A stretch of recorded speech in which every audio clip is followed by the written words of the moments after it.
Okay, so hello everyone. Happy Friday and welcome to another episode of Frequently Asked Questions for Beginner Beekeepers. Today is episode 21 and it is Friday, June 14th already.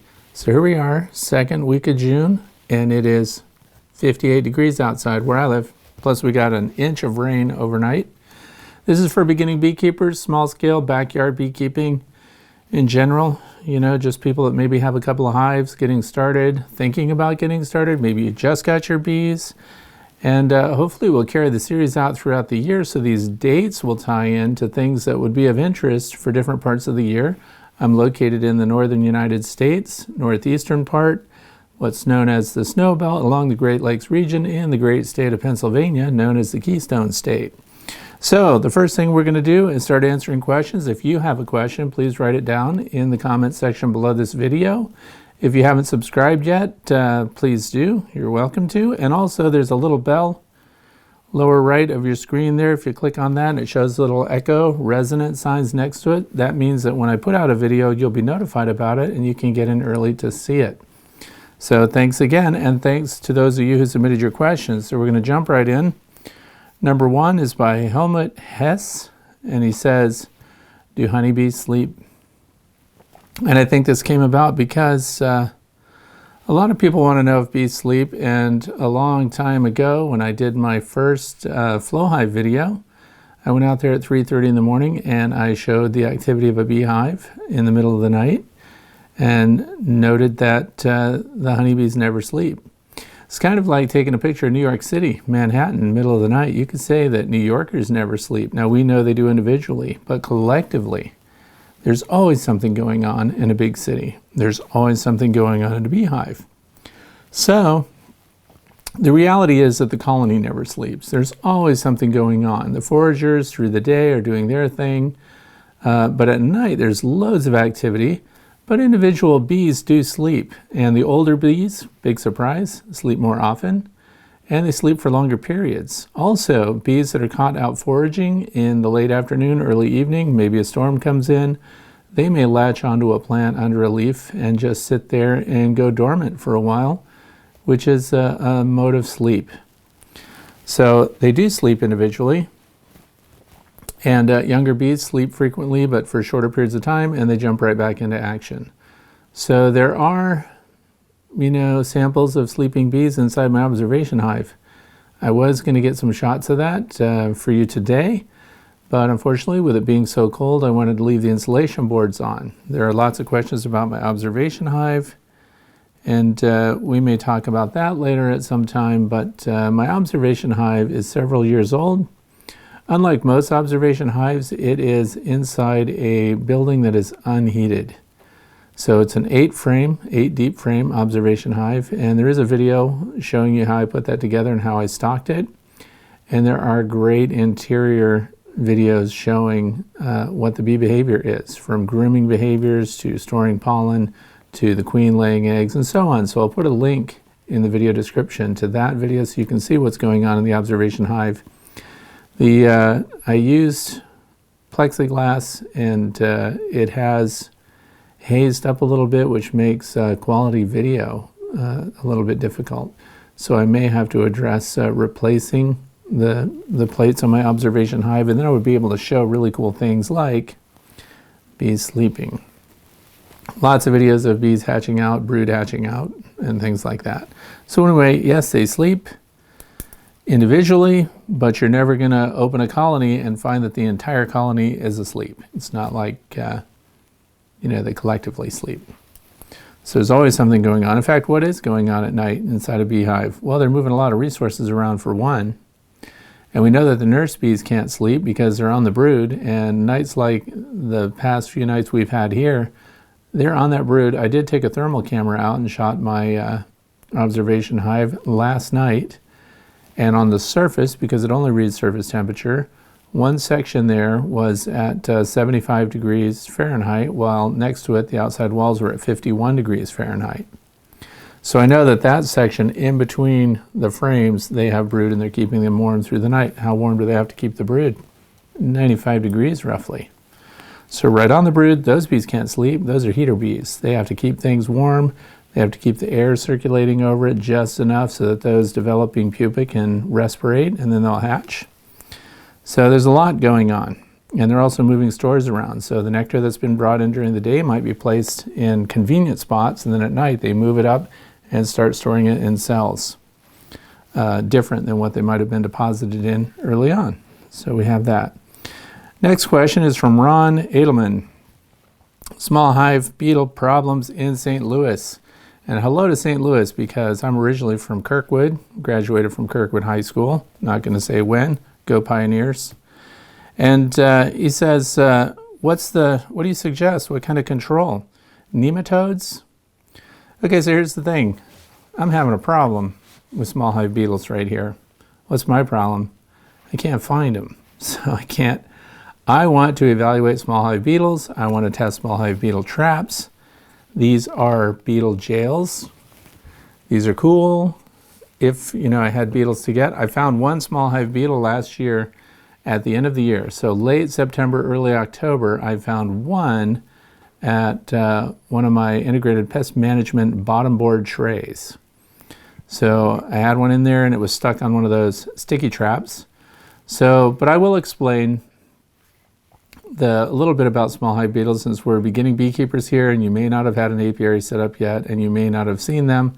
If you're in the Northeast, colder climates and things like that, you may never see small hive beetles, and there are several reasons for that. It doesn't always mean they're not in your area, because they could be. Obviously I have them in my area because I've seen small hive beetles. They're not that small, by the way. They're actually like a 1/4 inch, so it's a pretty good sized beetle when you compare it to a bee. So it's not like you're not going to be able to see them if they're there. And beetles, just like the Japanese beetles that we have that will be coming out soon in my area, and we have lots of those, they have these club antennae. So you'll see them stick that up and they scent the air, and a small hive beetle, of course, can fly. They can fly several miles if they smell a beehive.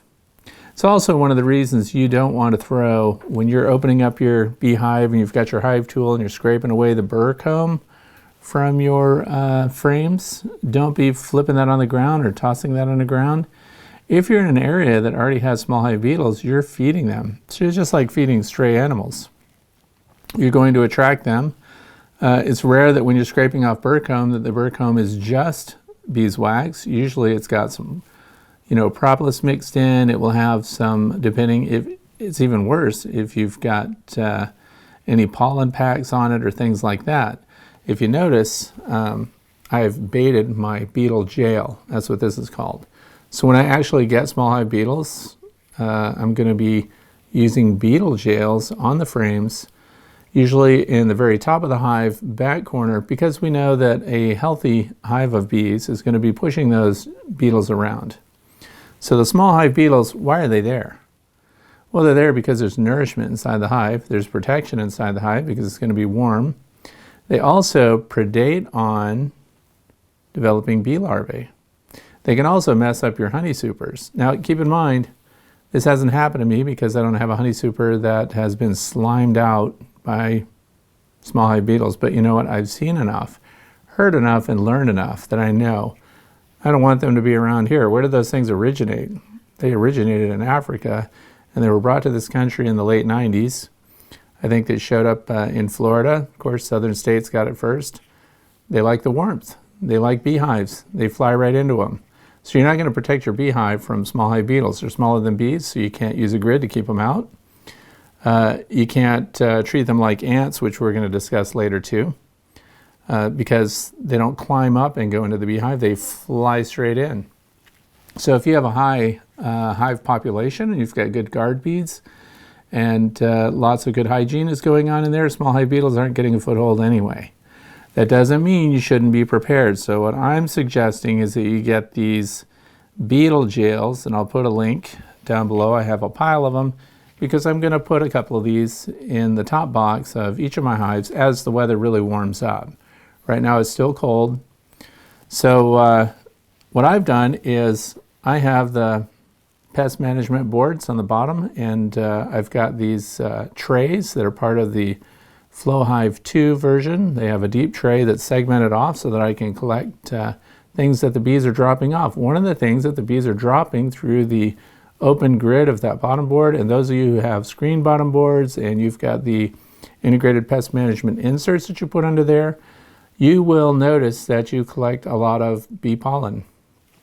So the bees bring in pollen from the flowers, and they normally go directly to the cells, scratch it off into the cell, and then later worker bees inside the colony will mix that and create bee bread out of it. So when it comes in straight from the field, it's just balls of pollen. Sometimes the bees will mix a little nectar with it, and that's so that it will actually stick to their hind legs. They groom it back. And that's why sometimes things like dandelion pollen, which is really pale yellow, actually comes in that dark orange Cheeto yellow, and that's because the foraging bee has also done some mixing with nectar to bind it better to their hind leg. So what happens is sometimes they get in and they go crawling up through all the bees and they're doing waggle dances to show where the pollen resource is, and sometimes it just falls off their leg. Or they go to scratch it off, put it in the cell, falls off. Now if you have a solid bottom board in your beehive, other bees will collect that pollen, run it up, stick it in the cells. But if you've got a screen bottom board, or if you've got one of those integrated pest management systems, like I do with the Flow Hive 2 systems, they're aluminum and they have open grids on the bottom, they fall right through. So then now, since I want to attract and trap these small hive beetles, I took my pest management board out, and what I put in the bottom of that are the sticky traps that are for mice. So you put those in there, and that will trap Varroa. It will trap, if there's ants crawling through the bottom underneath your hive, they get stuck on the sticky traps. You get a cross-section of what's going on in the hive, what's being cast off, and what kind of pests your bees might be dealing with when they groom them off. Without the sticky boards or something else to hold them under there, the potential, of course, is that they groom off Varroa or something else. I found 2 Varroa. So I pulled the drawers from 2 different hives, lots of detritus down there, and I went through all of it and located 2 Varroa mites. And I'll put a picture of one of those up here today because I took a picture of that. So what do? I collect the pollen that didn't make it. You can pull it from your pest board, that corrugated board or whatever. I scrape out bits of wax and pollen, and that's what I'm going to put. The center section of the beetle jail is where you put your bait. So for this one, obviously the bait is going to be little bits of pollen, some wax, and if there's some little propolis bits or if it's got a little honey on it, all the better, because the beetles are after that. Now inside this, you've got another level that you open up. So the bait section, which opens right here, I hope you can see that well.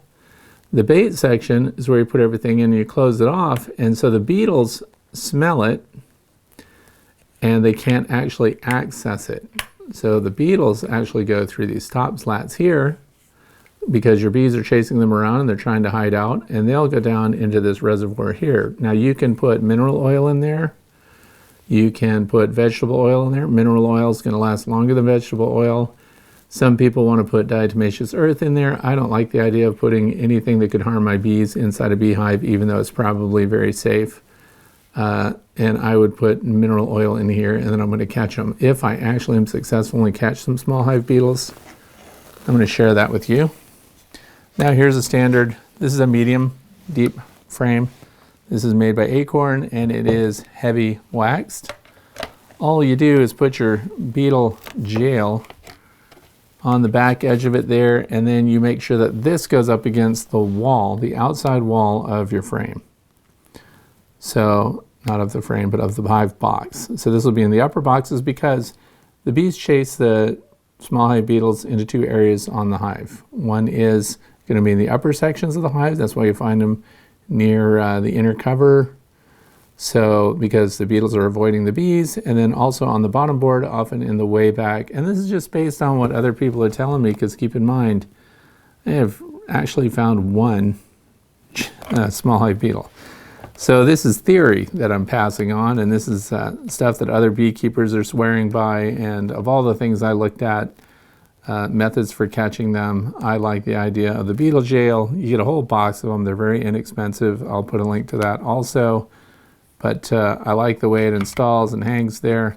A lot of people think they're going to visit their hives and pull out their beetle jails weekly. Now, because it's in the top part of the hive, which is where I'm preferring to put it, All you have to do is pull that inner cover. You don't have to take your whole hive apart. You can access this, you can pull it right up and look inside, and hopefully, if you've got them in your beetle jail.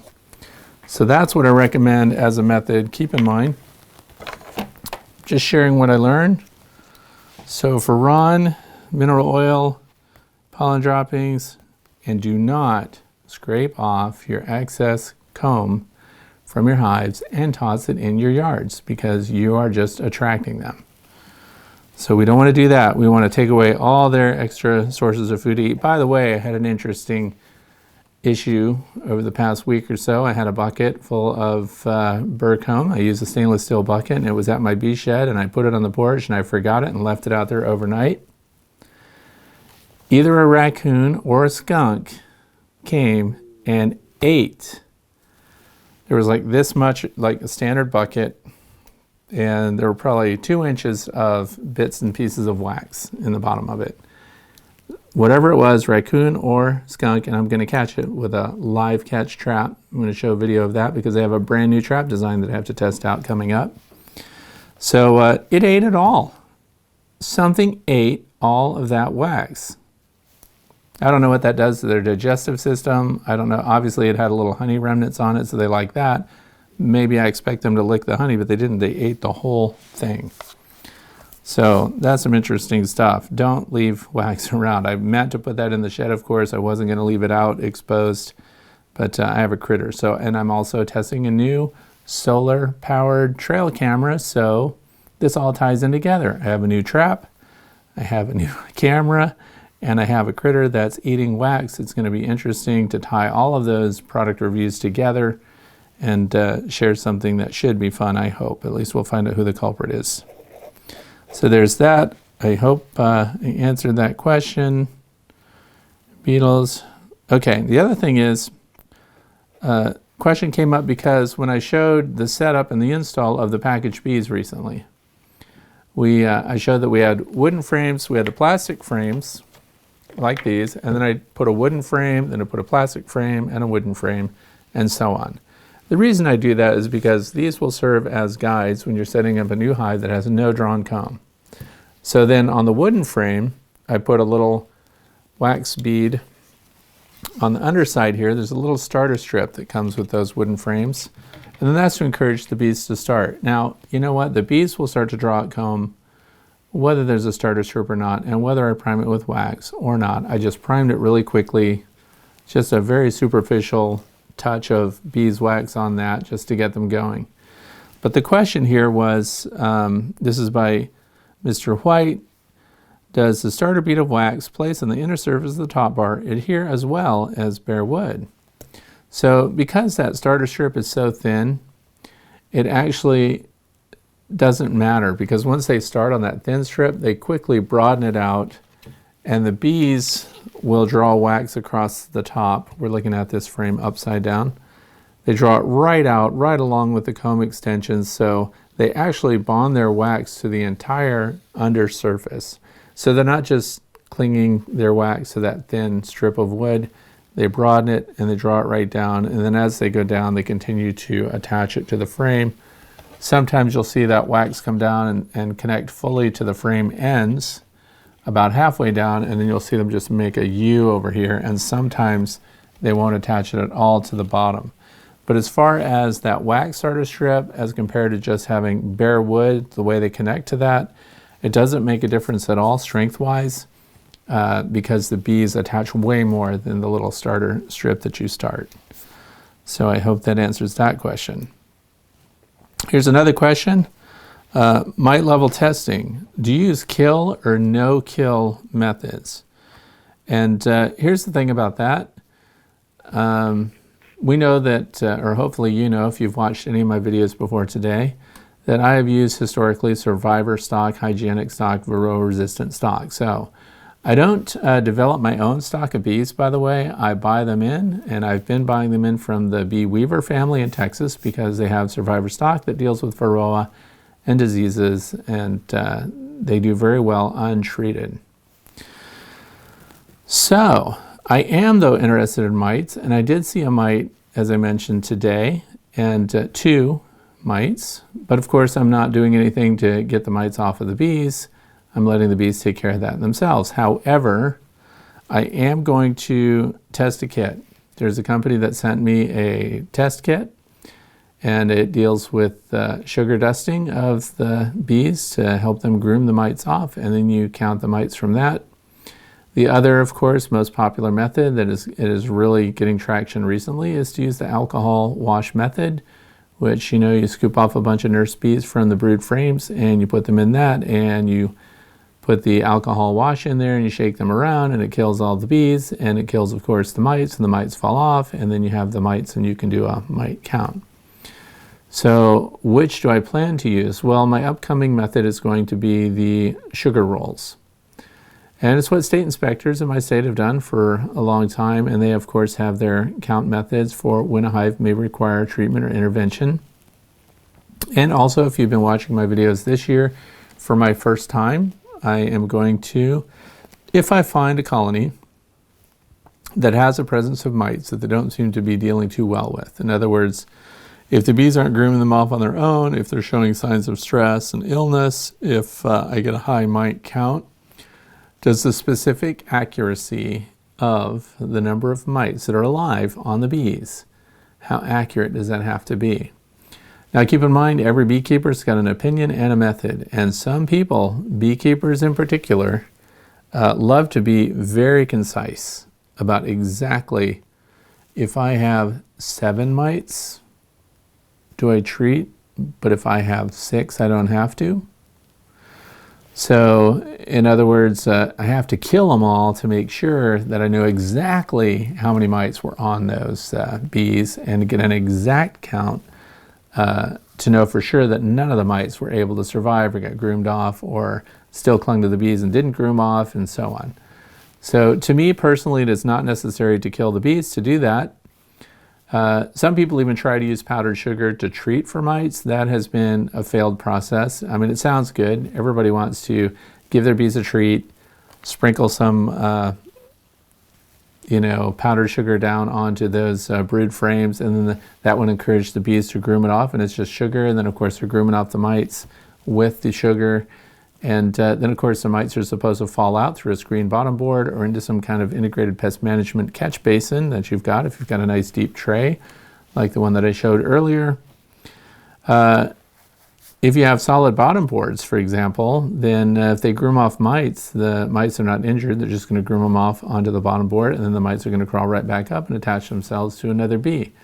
So depending on your bee's ability to handle Varroa, and how much intervention you're going to have to do. In other words, are you really going to have to kill the Varroa mites for your bees?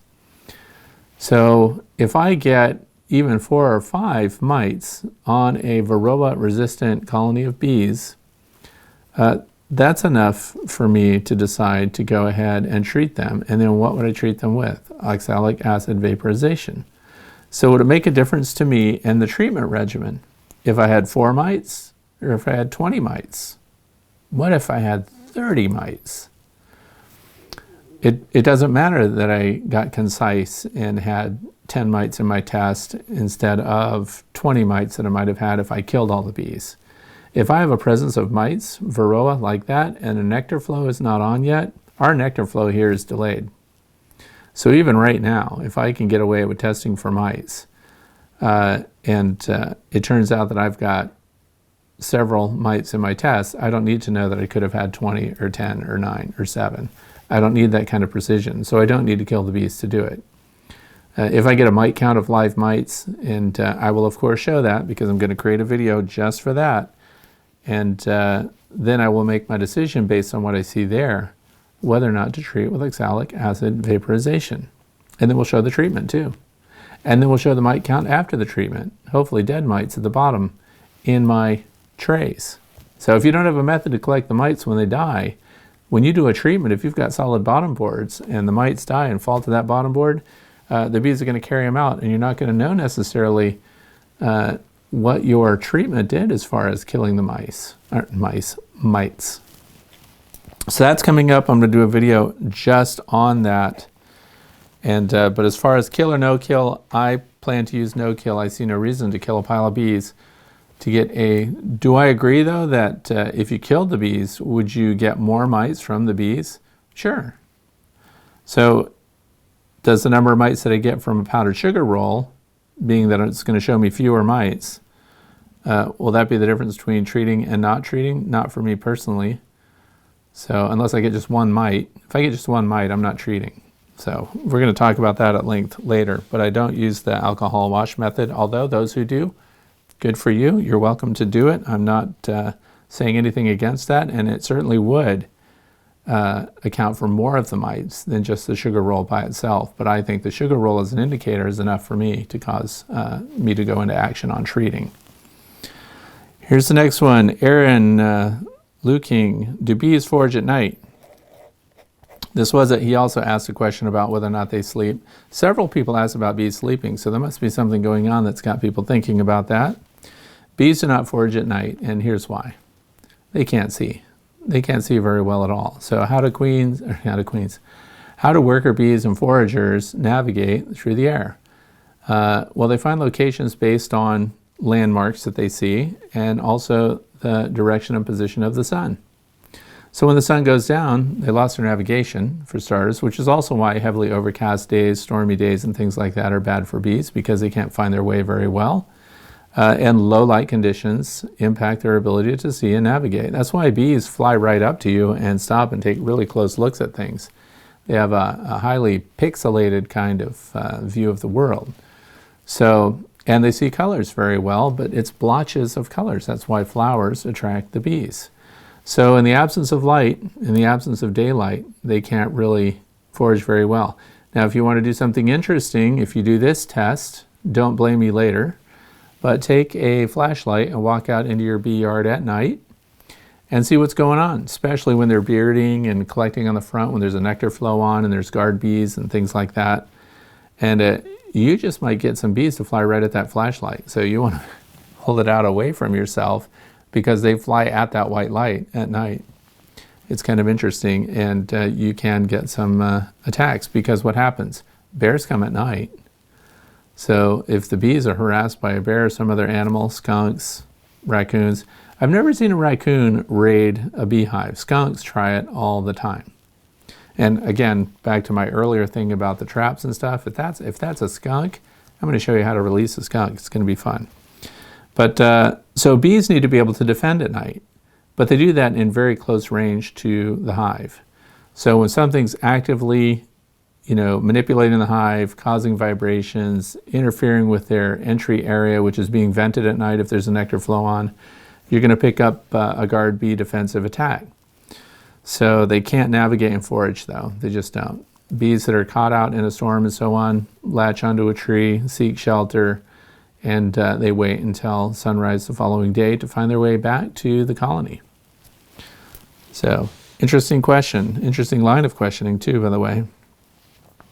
Now, this question came up a lot because this past week we have David Hanowski here, and several others asked the same question about swarms. Now, this has been a really weird year for bee swarms. They're doing what a lot of people are calling fire drills. They are acting like they're going to swarm. They have super seizure queen cells. They have swarm cells, which are on the edge of the frames. And the bees get all animated and they fly out. I was watching my observation hive. I was showing some activity to my wife in there. And what do? They all got animated and they swarmed out. So then, okay, that's all right, because that's what I'm doing. I study swarm behavior anyway, so this is all opportunistic for me. So I like to see the swarm behavior. I like to see what they do, where they go, where they land, what the behavior is, and what happens when you catch the queen. So what they did, though, is they all flew out, and I have queens piping. The opening of my last video, you could hear the queen bee piping inside her cell, and one of my viewers pointed out that she heard that. There were several queens in there piping, so I don't care when they swarm out. They're going to replace that lost queen with a new queen. But what they did was, within a couple of hours, they all came back. So I thought that was interesting. They did that in my observation hive, also at a local nature center in the county where I live, I was reading an email that said that their bees also swarmed out, and they thought they lost half the bees, but then they came right back and swarmed right back in.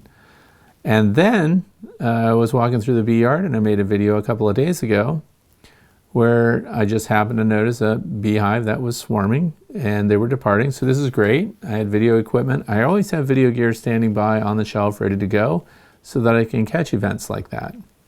So I grabbed a video camera and I ran outside, and my plan was to follow the swarm and to show you how fast they move and where they go. But what did they do? They changed their mind and they all went right back in again. So this is a weird year. If you're seeing stuff like that, you're not the only one. But the questions here are relevant to, if a colony swarms and comes back, are there two queens? What happens? Well, as I mentioned before, because we can see inside the observation hive, we know that the queen cells are not hatched yet. So generally, when the queen flies out, and it's the old queen, the established queen, that either is driven out by the workers or she just departs on her own. But so there's supersedure when she's not performing well, and then there's just a beehive swarming when it's healthy and everything is great and their population is great. And we're usually going into or in the middle of a nice strong nectar flow when they do that. And the old queen flies out and they look for a new home. Now, if they come back, do you have two queens? No, you don't, because those queen cells that are existing in the colony have not hatched out yet. So you could have two queens occupying the same colony at the same time. Sometimes one is a laying queen, the other is not. You can tell when you look at them because one is real big and fat, the other one's kind of little and skinny and just kind of hanging around, and nobody pays attention to that queen. So you can have multiple queens, and I've also collected multiple queens out of the swarm when it's hanging on a branch, for example, and the queen emerges and body surfs across the others. You get a chance to grab her. Now, if you grab that queen, and I've done that before, and you put her in a queen cage, observe the remaining swarm. If they don't react to that at all, there's another queen. Then when you find the other queen, the main one, that they're following her pheromone, that they're really depending on surviving with that queen, when you get a hold of her, now you'll see some chaos. Now they start to move around, and there's a lot of animation on the surface of that swarm that's hanging on a tree branch or something. And then they go in search of her. If they can't find that queen, because I took her away, they all return to the colony that they flew out of. So multiple queens do exist a lot, but is there already a queen when they return? No, there isn't. So this leads me to another question here, which is David's big concern. He's got a lot of swarm cells, and he goes into his hive every week and he's cutting out those supersedure and swarm cells. So these are queen cells being developed inside the hive. He's cutting them out. And he's going into it every week just to make sure and just to clean those out. So here's, again, this is my personal philosophy. Keep in mind, I'm not a commercial beekeeper. I don't depend on my bees for my income. I have bees so I can observe their behavior and see what they do. And I will share with you what I do when they swarm out and there's 4 or 5 queen cells in the hive that they've departed from. I let them all sit there. Because what happens if you continue to cut out the queen cells? They keep making more queen cells. If they have decided collectively that they are going to replace their queen and they are going to generate new queen cells, there isn't a lot you're going to do about that. They're going to continue to try to do that. So each time you cut them out, until they become queen right and they accept their queen and she's producing what they want and doing what the workers want. The queen's not in charge, the workers are in charge. Once the queen is doing what they want and they're satisfied, then the bees themselves will dismantle those developing queens. They'll pull apart their cells, you'll just see them uncapped, you'll see them empty, and eventually they'll even chew them down, sometimes level to the rest of the cells on that frame. So the worker bees themselves will take care of her. Now if you leave them and queens start to hatch out, you will have queens trying to kill each other. But also, this gets into complicated bee behavior. So these things do not happen the same, with the same indicators every time in every colony. Different bee lines have different behaviors when it comes to swarming, how often they swarm, how many queen cells they'll produce. To me, a colony that's producing a lot of really big queen cells, that's a healthy colony. They're actually doing pretty good. And that's insurance for the colony. If one of those queens hatches out and she flies out and she doesn't get successfully mated and she comes back and she's not mated, but another one comes out and that one flies out, that one gets mated, that one comes out and that one's fertile, they'll make their pick and they will kill off the queen that they don't care for. So the one that is mated and capable of laying and the one that's going to look the strongest for, the future of that colony, they will show a preference for that one. They will feed her, they'll take care of her, and they'll ball up, heat up, and kill the queen and get rid of her if they don't want her. So the bees decide that if you get in there and start cutting everything out, you're highly disruptive to the colony, just my opinion. You're also getting into the colony frequently. The bees don't like that. They're already unstable. They're without a queen. Queen left. They're trying to replace her. They're developing new queens. So this hive is in flux. It's in a state of instability. That is not a time to be continually getting into your bees and checking them out. My opinion, leave them alone and let them work it out, and then check in on them in a couple of weeks. Because what happens when there's been a swarm, and now we have to wait for one of those cells to hatch. So let's say a queen cell hatches and she's healthy and she's walking around inside. Does she fly out that day and get mated? Nope. Generally, she doesn't even do a mating flight for several days. And then she doesn't start laying eggs for several days after that. I've had brand new queens from the time they hatched to the time I started seeing eggs. 8 or 9 days have passed before I started seeing eggs. So you could panic and think I don't have a queen. But she can actually be in there doing her thing and she just hasn't mated yet. Now, if you have a straight run of terrible weather for 2 weeks and you've got virgin queens that have hatched, they can miss their prime time for mating. So then you should probably bring in a replacement queen for them. But cutting out the cells is highly disruptive to the interior of the colony, in my opinion, and can destabilize them, and you can end up with subsequent mini swarms that just keep going. So the more disruptive you are and the more unhappy they are with where they're residing, the more likely they are to reduce their numbers to the point where they just can't survive. So you also need to be aware if there are other issues in that colony, if there are health issues and things. If you've got a Varroa buildup, if these are not hygienic Varroa resistant stock, there may be other reasons why they're departing so frequently.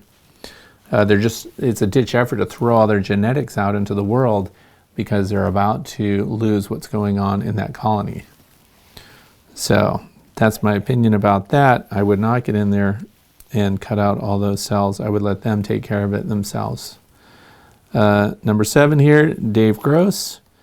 We put 3/4 inch pipes as hive supports. Ants were attracted to and ate the peppermint toothpaste. Okay, so this goes back. Dave obviously wants to make sure that the toothpaste idea was a bad idea because it's not working for him. So now here's the thing about toothpaste. There's a lot of different toothpastes out there. And the reason this comes up is because someone asked earlier in another video about how to keep ants out of your beehive. So I haven't had a lot of ant problems, so I don't have a pile of experience with that, but my suggestion was that you put peppermint toothpaste, the gel type toothpaste around, I have T-posts on mine, so you can put that around and the ants won't like it and they won't cross that barrier. And of course, Dave did that. He put peppermint toothpaste on there and the ants went after the toothpaste, ate the toothpaste, and so actually the toothpaste attracted the ants. So I guess we should have talked more about that, because some toothpaste, in order to get kids to use it and people to use it and to like the flavor, it's got a lot of sweeteners in it, which is kind of ironic because toothpaste is supposed to be a cavity fighter, it's a tooth cleaner, but they're also walking the line of they want their toothpaste to be palatable and they want people to like it and want to use it. So what I'm going to do is in the video description, I'm going to put a link of information about the oils and the toothpaste that do repel ants. Now, he did say that he used peppermint toothpaste, and peppermint's actually listed as one of the things that repels ants. So I think that he didn't mention the toothpaste brand, and it's not necessary to. But you need to look for toothpastes that are extremely low in sugar. I'm also going to give you information on how to make your own toothpaste, but it's peppermint and baking soda. and you create a paste with it, and you can put that around. These are natural remedies for ants. So, and you can use essential oils. You can get essential oils that are peppermint. You can get essential oils. These are things that keep ants away. Lemon oil, peppermint oil, unless it's in this toothpaste that Dave used. Don't go with that. Eucalyptus oil. It says not to use it near cats because cats will get sick, but not dogs. Lavender oil and cedar oil.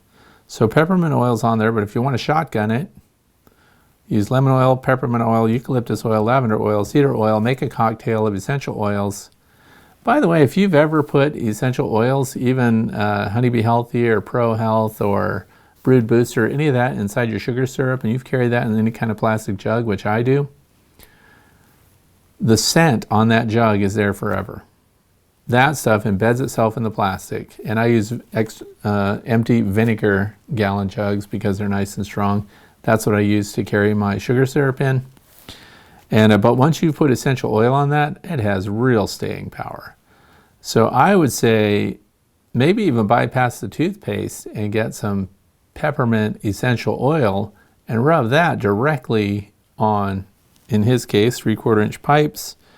With other people, whatever your support stands are made out of. Now, I'd be careful too, because remember, our honeybees are pheromone based. You know, I don't know if we would end up repelling our own honeybees. A lot of people that are advising about how to get rid of ants, these are not beekeepers.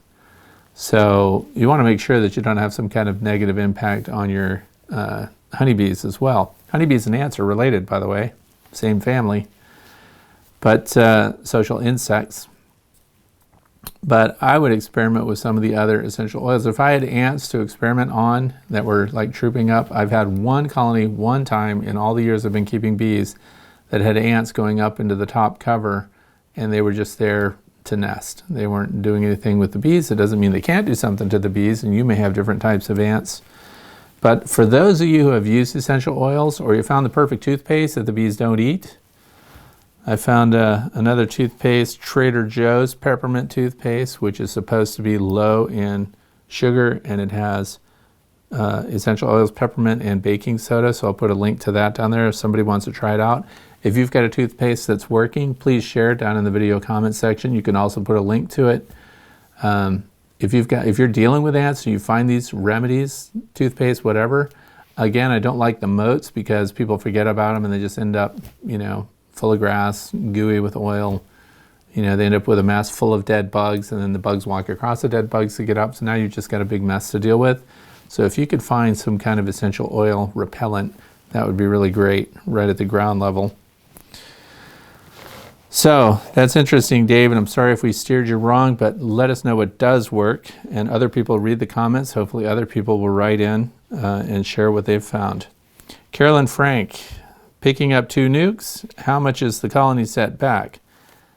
So, you know, there are 3 ways to get bees if you don't have bees already. You can catch a swarm.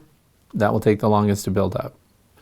You can bring in packaged bees, which is a mated queen with a bunch of workers, and you have to build up your own frames, and they have to draw out their own wax, assuming you don't already have that stuff. Those are the 2 slowest methods. The fastest method is to get a nucleus colony, which people just call a nuke. Sometimes it's anywhere from 3 to 5 frames of brood. You have a queen that's already been mated, she's already working those frames, and she's already laying eggs. The nucleus colony, nuke frames, 3, 5, whatever it is, are the fastest. That is the fastest method for building up a hive of bees that you can get, period. So if you're buying them in, the nuke, it's immediate. The queen is laying right now, so she's already laying eggs. You have brood and you have nurse bees that are hatching out. So you've actually got the complete cycle going right there. There is not a delay. If you've got packaged bees, you're a minimum of 25 to 30 days out before you're seeing new bees. So the workers that came with the package are running themselves out of time. If you catch a swarm, all right, you've got an old queen. Remember, it's the old one that leaves. You've got a collection of bees. Now they can be super prolific, by the way. I've had huge swarms of bees and put them in a box and had them fully draw out all the comb in a 10 frame box in less than 2 weeks. and be in full production. So, but there's a delay. They're not going to be replacing themselves again. How long does it take for a bee to go from an egg to an adult bee that hatched out and goes to work? 21 days. So that's assuming the queen lays right away. So the nuke bee package, the nucleus colony, is the fastest. So you're not set back at all. You're right on track. One thing I do is there are people that use these little nucleus boxes, 3-frame boxes, 5-frame boxes, whatever. I don't do that. I go straight into a full-size 8-frame deep or a 10-frame deep. That way I can just let them build and I don't have to get in there and disrupt them at all, and I don't have to rehive the frames later. So I like to put them right into a full-size box, single deep, let them fill it out. Then when they're near those, when they start to work those outer frames, that's when I put on a medium super and let them start to expand up. And yes, put sugar water on them full time until they've built everything out. When you use 1-to-1 sugar water, the bees not only use that for their energy resource, but that's also favored by the bees when they're starting to draw out new wax comb. So you're right on track, Carolyn. That's going to be great. There's nothing holding them back. And in closing today, those are all the questions that I have. I have an interesting saying that came out today. We have a local volunteer beekeeper that takes care of the nature center's observation hives, and they also have hives out in the environment there. His name is Charlie Schreck, and he said something. He says, "Will you raise good bees?" That's a really cool phrase. Will you raise good bees? What's it got to do with, a practical application? Well, this year we know that the queens that we're getting that are marked with green dots. So will you raise good bees is the sequencing for each year you have a color associated with the queen. So you're going to know how old your queens are. So we have green, that is good, and the next year will be bees, blue. So will you raise good bees? The first letter of each word: white, yellow, red, green, blue. So then you're not going to have 1, 2, 3, 4, 5. You're not going to have a queen bee over 5 years old. And so then they recycle. So the color of the dot is indicated by the year. What kind of paint should you use to mark your queen? Testor's model paint, enamel model paint. Very easy to do. Make sure it's completely dry before you put the queen back. Otherwise, they will just clean it off of her thorax there. But that was really cool. Glad to learn something new from Charlie on that and to pass it on to you. Will you raise good bees? White, yellow, red, green, blue. So we're green this year, blue next year, white the year after that, and so on. So that's it. Thanks for watching. If you have questions, please write them down below. And I hope you're having great weather, and keep watching in the coming week for a couple of things. We're going to trap that critter, whatever it is, going to demonstrate some new stuff. We're also going to show you how to do sugar rolls and what I think of that. So thanks for watching. Have a fantastic weekend. And for those of you who are commuting, thank you for listening to me like a podcast on your way home, and drive safe. Have a great day.